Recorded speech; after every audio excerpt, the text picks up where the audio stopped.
Welcome to the first episode of Love and Hate on Not a Drama. I'm Max.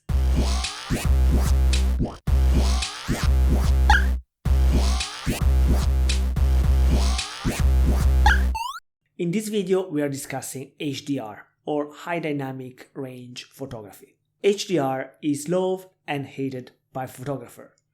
Let's try to understand in this video who is right, the lovers or the haters. Why photographers love HDR? Well, because it allows to take pictures with a high amount of details both in the shadows and in the highlights, like this good example. So, why photographers also hate HDR? Well, because most of the time it's actually used improperly, like in this bad example. Even the term HDR is actually used improperly. If you are a hater, you more likely not hate HDR. What you hate is tone mapping.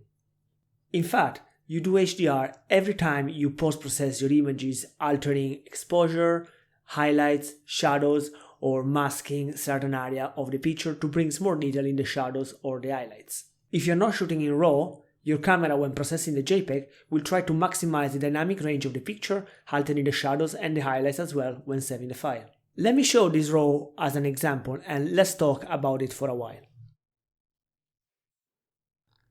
Here we have an overexposed image when I actually see nicely all the details in the shadow, the building, I see the park, I see the trees here. This is kind of like an average exposure where I try to get as much detail as I can in the highlights without losing too much in the shadow. And this is an underexposed image where I get all the details I want in the highlights, but I lose all the details in the shadow, right? So if we take a closer look to this picture, right? This is the overexposed one. This is the average. And then I have the underexposed one to recover details in the highlight. So which is the most natural picture? Which is the one that my eyes see? Well, actually, we are not seeing with our eyes, we are seeing with our brain, and our eyes are pretty limited and fairly poor quality compared to any lens you can put on your camera. Check this video, this extract video from BBC4 as an example. The image is projected up there and it's nice and rich and full of detail. And this is what we think vision is really like, but actually human vision isn't like that at all, because we know from the studies using these techniques that you're only ever processing the center part of your vision. And in fact, it's about the size of your thumb held at arm's length. So can we make the camera appear like human vision? So now you can see that it's all blurred at the edge and it's only the central part of the field which is clear and detailed. So that's a bit strange, because that's not the way you experience vision, do you? You see it as full and complex. So why is that? Well, let me show you. If I move a bit closer, the way that it seems more detailed is, of course, I simply move my eyes around. And I'm moving them quite rapidly, about 4 or 5 times per second. These are called saccades. And this is how the brain builds up a picture of complexity, because you're sampling the world and then storing that information. And the brain is remembering it, and this is what makes the world seem much more complex. Pretty amazing, right? So our eyes, they don't do a great job, but our brain is doing a great job by moving the eyes around and recovering as much information as it can. So here, for example, I put together what I call an eye simulator. How I did this eye simulator? Well, I took the overexposed picture with detail in the shadow. Then I took the underexposed picture with detail in the highlights. And then I masked the two so that they are kind of like fusing together very badly, just to give you an example. So this is our eyes see, right? We see very sharply in the middle of the image, but we see out of focus all over the place. But our eyes is actually sampling the image, right? So it's moving around and is looking at all the highlights, information there, then is looking at the park, looking at this tree, and is actually processing the image then in our brain, and our brain is putting all this information together while our eye is basically scanning the information that it has in front of him. So this sounds to me pretty similar to what we try to achieve in camera, right? Where we have different exposures, right? So there will be our eye moving around, adjusting the exposure based on the fact if you're looking at something bright or if you're looking at something dark. And our brain is fusing all this information together, try to give us a much more detailed version of the image. So we say that things look more natural simply because we are used to see pictures in camera like this. We are used to see the picture losing details in the shadow. But our brain is even doing color balancing for us, right? We cannot even trust our brain and our eyes for how we see colors. Like showing, for example, in this little video. That's what you see, right? That they look different. What if I were to tell you that they're actually physically the same? Would you put money on it? Would you bet your life on the fact that they are different? Do they look the same now? They look the same. Are they the same, physically the same? To our amazement and delight, illusions are so powerful that even when we know how they work, we can still be fooled. So you see, even there, we are not even able to ensure that our brain is seeing color properly, right?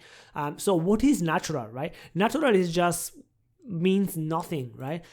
It's just what you're used to. You're used to don't have details in the highlights if you expose the shadow. You're used to don't have details in the shadow if you expose the highlights. And you're used to get an average compromise if you try to get both of the two, because the dynamic range of our cameras is limited. And as I was saying, every time in Lightroom you start to play around with highlights and you try to recover the highlights, right? So here is doing kind of a good job here recovering the highlights, but this part is still not good, right? All this gray was not there, and I still have no details here in the building, while I remember seeing that nice detail on the building, right? So this is my underexposed image. I can see the texture of the building, right? But here, even if I try to recover the highlights, right? So it's doing a good job, but still a lot of information is missing there. All this gray is very ugly and was not there because that's how it was, right? And here is try to reconstruct the information. So Lightroom try to fill it in so you don't see pure white, but it's just guessing what should be there. It's not what it was there, right? And the highlights here, still lots of detail missing compared to what I was seeing here, right? Which is very nicely exposed. So here I can try to recover highlights. And when you do this, you're basically doing an HDR. You're not doing an HDR in the sense that you're using multiple exposure, but you are trying to create a file with a higher dynamic range than what your camera was able to produce. And mind you, that's exactly what happened when you shoot in JPEG. You have the information in the raw file and your camera is doing this. So that, oh, look, I have details in the highlights, right?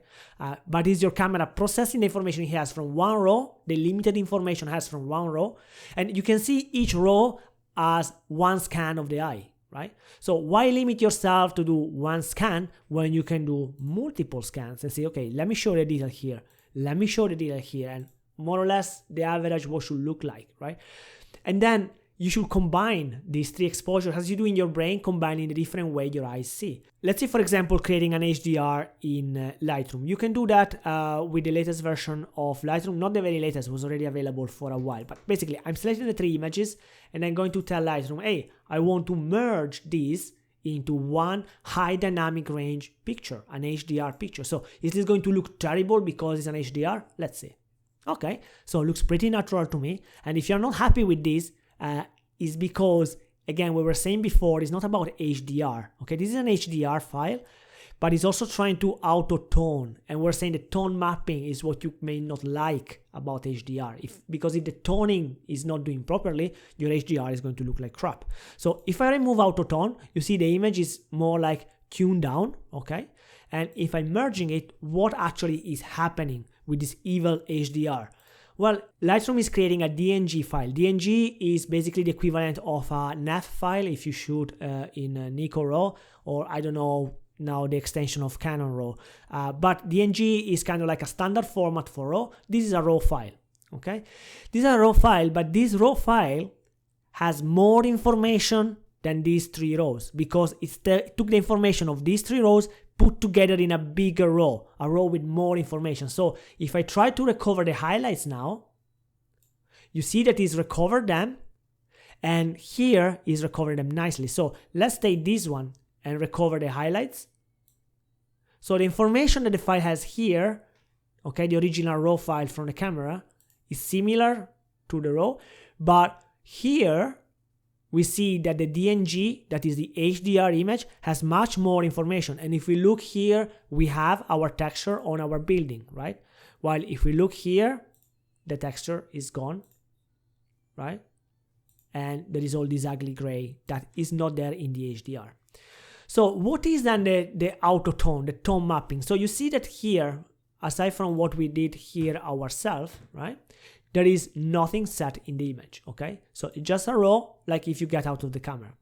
So the tone mapping, setting the tones, will be what you usually do, okay? Work with the highlights, work with the shadow, right? And if you do a crappy job with this and you start to go nuts, oh, look at all the details that I can bring there, wow, cool, let me recover all the information that I can there, let me bring down these, oh, let me do more shadows. So these pictures start to look like crap, right? But it's not looking like crap because it's an HDR. It's looking like crap because you're doing your toning wrong, okay? Let me show you now. So let's reset this. So this was the HDR without any toning, right? And if we delete this, let's try to do the HDR again in Lightroom. So we merge in the picture into an HDR, but this time we do auto toning, okay? So what is happening is, again, creating a DNG file.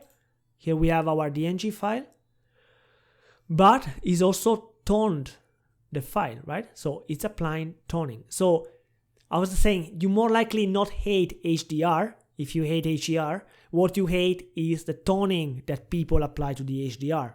But that's not fault of the HDR itself, right? Because I can also take a picture that is not an HDR, okay? And as I showed you before, I can make this look crappy as well, right? Because it's not about being an HDR or not being an HDR. It's about processing your image wrong. That's it.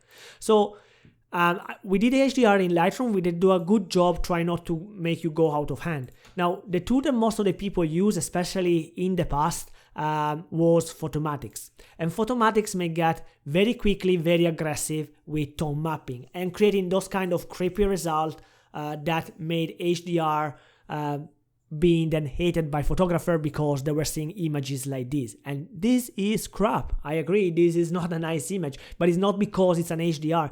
It's because the toning that is applied to the image is actually wrong, okay? So depending on the toning that you apply on the image, your image changes dramatically. It's just that by doing HDR, you allow yourself to have more details available in the picture, and then it's up to you to do a proper tone mapping. Another way to use Photomatics to try to avoid to get into these kind of situations is to do an exposure fusion, right?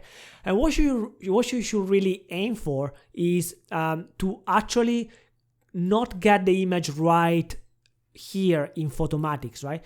Just try to create the equivalent of the DNG file that we saw with Lightroom, right? So you want to create something that maintains the details on the file, but is not messing too much around with colors, is not messing too much with contrast, and just find the right blending point between the different exposures, right? And then once you import this into Lightroom, instead of doing your tone mapping in Photomatics, you do your tone mapping here in Lightroom. So maybe you want to recover still a little bit more of the highlights. Maybe you want even to lose some detail in the highlights. Why not, right? I'm not saying that you need to have all the details in the shadows are bad, or all the details in the highlights is bad. Because if you try to recover everything, you just get this image that is not contrasty enough. So you may want to have still lose some detail in the highlights maybe, but if you give the right contrast, right? But then you can actually fine tune and say, you see, I still have some of the texture there on the building, right? And if I move this down bit a little bit, the highlights, I have much more information there, right? And I can start to work on my picture in order to bring up exactly what I want to bring up, right? And it's just down to the toning. So the more you start to exaggerate, the more you start to get bad things, etc., right? So it's up to you to do it properly, avoid halos, etc., right? So it's up to you to do it properly, but the problem again is not HDR. The problem is the tone mapping. So should we hate or love HDR? Neither of those. HDR, as any other tool of post-processing, is something we need to take advantage of and be sure we use it properly. And to those that made the points, well, but HDR is not looking natural. Well, does a black and white picture look natural? No. By looking natural, what you mean is that you just get used to the fact that your camera is losing detail on the highlights and the shadows, and that's it. That's just how a natural picture looks to you. That does not mean that is the best way to represent a scenery. And photography is an artistic medium, so unless you are a photojournalist, feel free to interpret the picture as you like. Just be careful not to overdoing it. Please let me know in the comments what are your thoughts about HDR after seeing this video, if you were a lover, a hater, or neither of those, and if you agree or disagree with what I say here. I hope you enjoyed this first episode of Love and Hate. Let me know as well if these type of videos are useful to you, and subscribe for more content. Thank you and see you next time.